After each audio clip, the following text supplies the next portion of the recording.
আমার মনে হয় আল্লাহর থেকে ভালো বন্ধু আর কেউ হয় না আমাদের জন্য। কারণ আল্লাহর বন্ধুত্বের শর্তই হলো এটি যে তার সাথে কথোপকথন।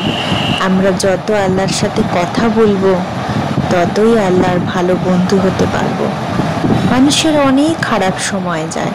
আমার যখন খারাপ সময় গেছে বা যাচ্ছে, তখন আমি একমাত্র আল্লাহকেই আমার ভালো বন্ধু হিসেবে পেয়েছি। কারণ আল্লাহর বন্ধুত্বের কোনো শর্ত থাকে না।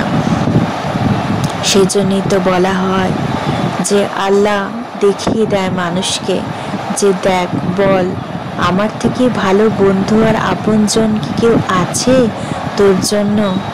আমি একমাত্র যে তোর আপনজন। আল্লাহকে ডাকুন, কারণ দেবার মালিক শুধুমাত্র আল্লাহ। আমরা অনেক কিছু চাই আল্লাহর দরবারে, তাই আল্লাহই দেবেন।